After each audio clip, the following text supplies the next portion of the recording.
મોબાઈલનું વ્યસન અને બેદરકારી ક્યારેક જીવનને નુકસાન પહોંચાડે છે। બેતિયામાં 3 યુવકોએ આની કિંમત પોતાના જીવથી ચૂકવી। ત્રણેય રેલવેના પાટા પર બેસીને પબજી રમવા એટલા મશગુલ હતા કે તેમને નજીક આવતી ટ્રેનનો ખ્યાલ પણ ન આવ્યો। આ ઘટના માત્ર અકસ્માત નથી, પરંતુ આજના યુવાનો માટે એક મજબૂત સંદેશ છે। આ અકસ્માત મોપસિલ પોલીસ સ્ટેશન વિસ્તારના બારીટોલા ગુમતી પોલ નંબર 209 પાસે થયો હતો।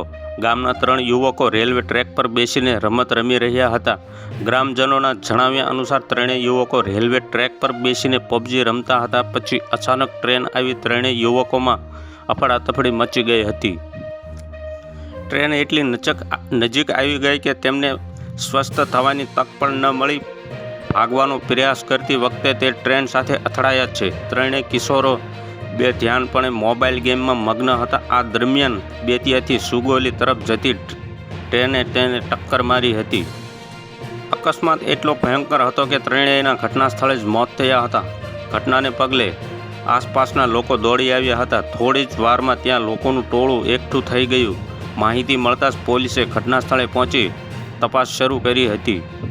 તો હાલ અત્યારે આટલું જ। મળીશું નવી અપડેટ સાથે। અમારા વિડીયો પસંદ જ આવતા હોય તો વિડીયોને એક લાઇક કરી દેજો। ચેનલમાં નવા હોય તો ચેનલને સબસ્ક્રાઈબ કરી બાજુમાં આવેલું બેલ આઇકનને દબાવી દો, જેથી તમને આવા નવા સમાચારોની અપડેટ મળતી રહે।